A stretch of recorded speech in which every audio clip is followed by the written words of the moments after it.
Bonjour, chers élèves, et soyez les très bienvenus sur cette plateforme nationale conçue pour l'enseignement à distance.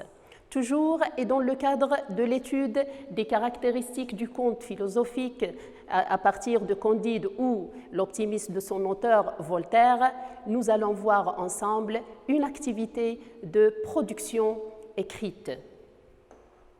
L'objet de cette séance est de rédiger un réquisitoire. L'objectif est de produire un réquisitoire contre la guerre. Mais pour réussir votre essai argumenté, chers élèves, vous devez mobiliser vos acquis antérieurs concernant les caractéristiques du type argumentatif, les types de raisonnement, les modalisateurs et les connecteurs logiques, mais aussi les registres et différentes tonalités. Commençons d'abord par observer les images qui s'afficheront sur vos écrans. Observez bien la première image A, la deuxième image B. Et essayez de trouver ou bien essayez de commenter ces images. Parfait. Je vous propose les commentaires suivants. Pour la première image, on peut dire qu'il s'agit ici des enfants qui sont exposés aux dangers pendant les guerres et aussi pendant les conflits armés. Pour l'image B, on peut parler de ce que l'on appelle communément l'enrôlement des enfants pendant les guerres et lors des conflits armés. Vous allez faire la même chose pour les images qui s'afficheront maintenant sur vos écrans. Observez bien l'image C, puis l'image D, et commentez-les. Bien, je vous propose le commentaire suivant pour l'image C. Il s'agit ici des bombardements et de leur impact sur l'environnement. Pour l'image D, vous observez, chers élèves, qu'il s'agit des enfants qui dorment dans les décombres. Et maintenant, nous allons faire la même chose pour les deux images qui s'affichent sur vos écrans. Observez bien l'image E et l'image F. Bien, je vous propose les commentaires suivants. Pour l'image E, il s'agit des biens collectifs et individuels qui sont transformés en décombres lors des guerres ou bien lors des conflits armés. Pour l'image F, on remarque qu'il y a des rescapés, c'est-à-dire des gens qui ont pu survivre à la guerre ou bien aux conflits armés. Et ces rescapés sont en train de chercher leurs proches sous les décombres. Bien.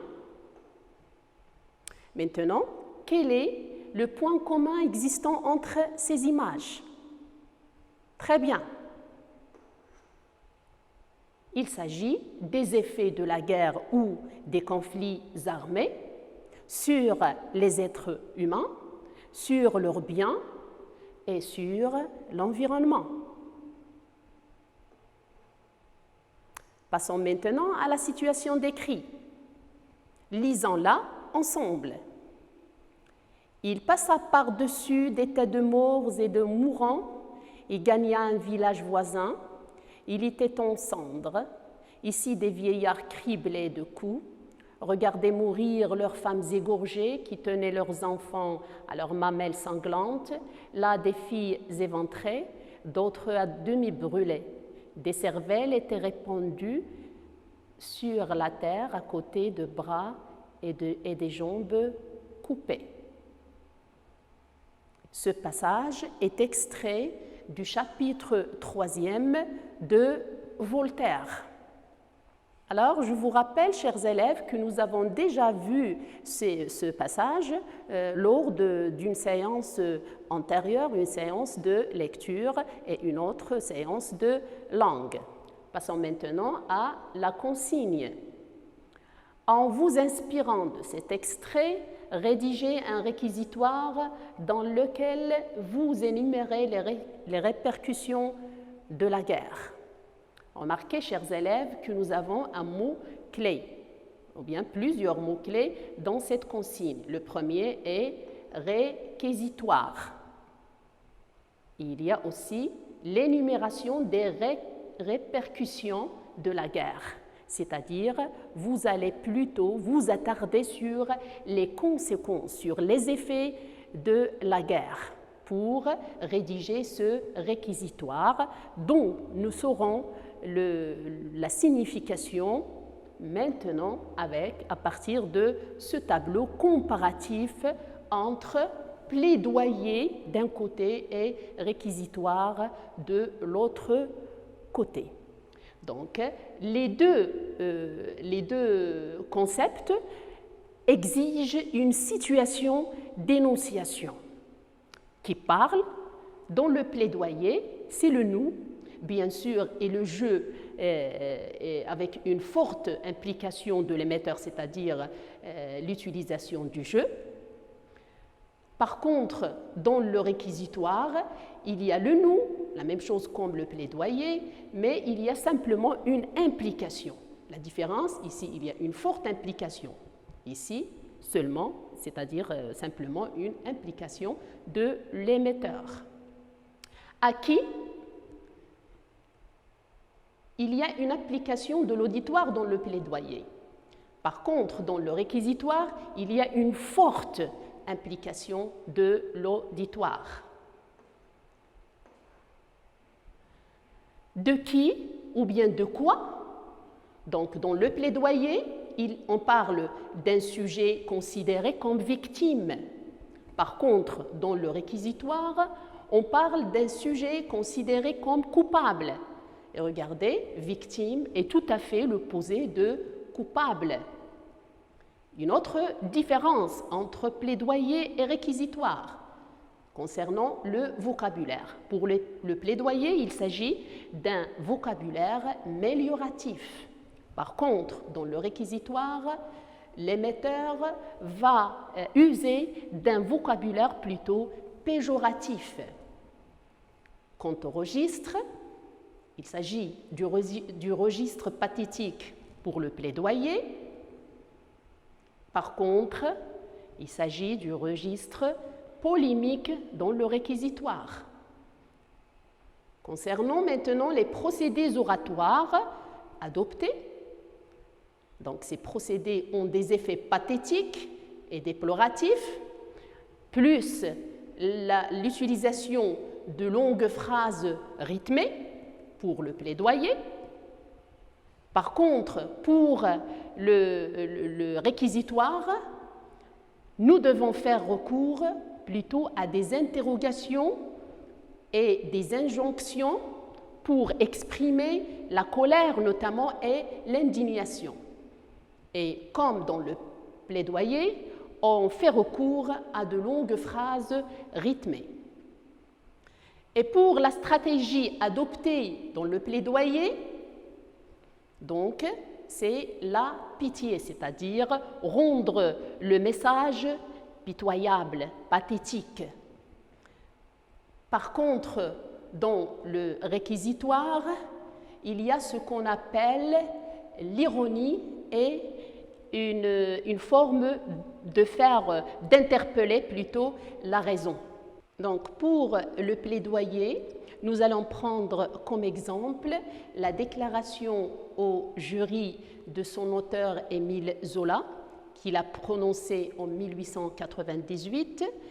Donc, dans ce plaidoyer, Zola a usé de vocabulaire plutôt mélioratif pour influencer ou bien pour persuader son auditoire de l'innocence de Dreyfus. Par contre, dans son réquisitoire, Victor Hugo a usé, dans ce qu'on appelle la préface du dernier jour d'un condamné, il a usé d'un vocabulaire plutôt péjoratif et il a entrepris de passer en revue tous les arguments des partisans de la peine capitale pour mieux les dénoncer. Et pour réussir votre réquisitoire, chers élèves, vous devez utiliser de longues phrases, des phrases juxtaposées, vous devez recourir aussi à des redondances et des répétitions. Et pour produire des effets de communication, vous devez insister sur la parole, la posture, le regard et la voix. Vous devez aussi adopter une stratégie de persuasion via l'amplification, la dramatisation, la dévalorisation ici de la guerre bien sûr et des conflits armés, et puis les explicitations. Je vous propose maintenant, chers élèves, les étapes de la rédaction.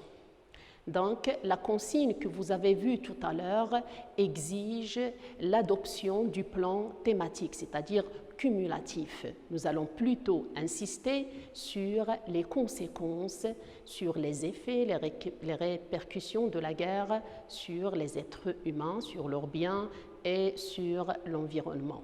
Et dans ce cas, avant de passer au propre, vous devez d'abord commencer, comme vous l'avez déjà vu lors d'une séance de révision, vous allez commencer d'abord par le développement, c'est-à-dire sur le brouillon, vous allez faire ce que l'on appelle la chasse aux idées, c'est-à-dire pour former votre argumentaire. Et par la suite, vous allez expliquer, vous allez développer, bien sûr, en illustrant par des exemples très bien précis. Et il est préférable de clôturer le développement par une conclusion interne. Ceci va vous aider à formuler votre introduction dans laquelle vous allez exposer le sujet, les raisons pour lesquelles il pose problème et enfin votre position.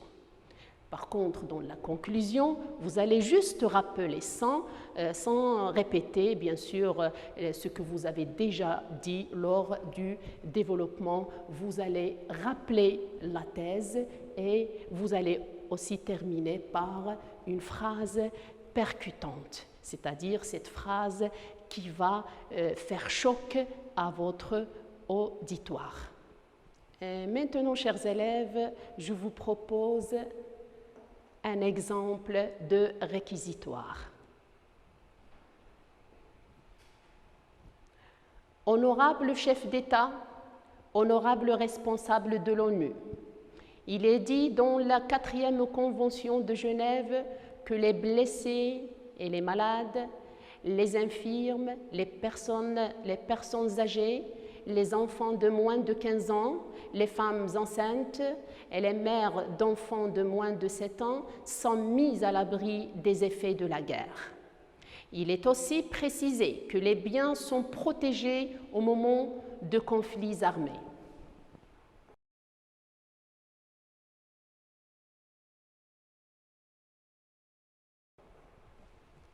Nous trouvons pertinent de commencer ce réquisitoire par ces extraits qui semblent rassurer l'humanité. Maintenant que chacun d'entre vous a en tête ce principe, nous pouvons aborder le sujet qui nous réunit ici en vous adressant les questions suivantes. Cette population vulnérable et ses biens sont-ils pratiquement, réellement protégés pendant les guerres? N'est-il pas dans l'ordre des choses de les épargner au lieu de les laisser seuls à confronter leur sort? N'est-il pas communément admis que la guerre appauvrit, attriste et tue?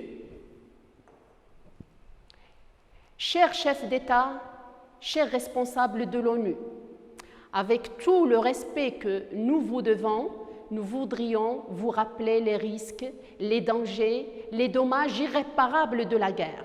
Ces risques, ces dangers, ces dommages touchent principalement les maillons les plus faibles du chaînon, à savoir les enfants, les femmes, les personnes âgées, les blessés, les otages, mais aussi les biens individuels et collectifs.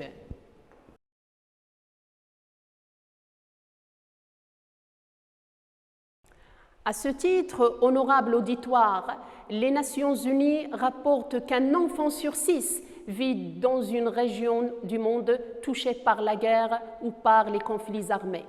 Et selon l'UNICEF, je cite, « L'utilisation abusive des enfants ne se limite pas au port d'armes ni à la participation directe au conflit. Certains enfants, garçons et filles, sont utilisés comme messagers, espions, porteurs, cuisiniers, voire comme boucliers ou comme objets sexuels. »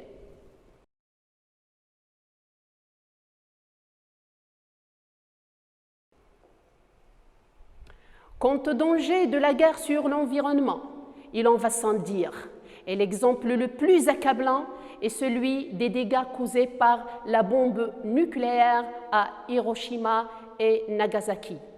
Par ailleurs, l'histoire regorge d'exemples de massacres et d'aspects de barbarie perpétrés aux populations les plus vulnérables.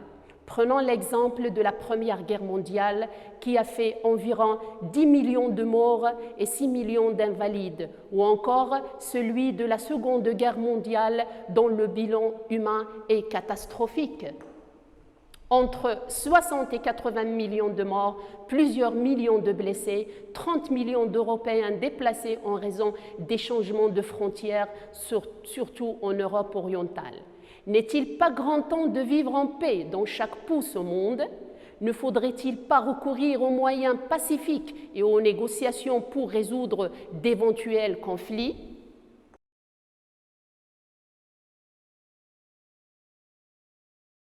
N'est-il pas grand temps de préparer un avenir meilleur à nous et aux générations futures? Pourquoi il y a toujours de l'argent pour faire la guerre et jamais pour instaurer la paix?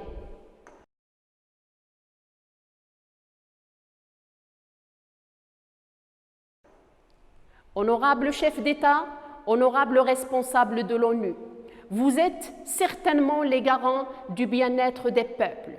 Or, ce bien-être ne peut en aucun cas être atteint sous les bombardements et les explosions, ni lorsque ces peuples abandonnent leur patrie en quête de la paix sur d'autres sols. Faites-en donc une priorité. Et maintenant, et en guise de prolongement, je vous propose la situation décrite suivante. 150 millions d'enfants travaillent dans le monde selon l'Organisation internationale du travail. Dressez un réquisitoire dans lequel vous dénoncez le travail des enfants.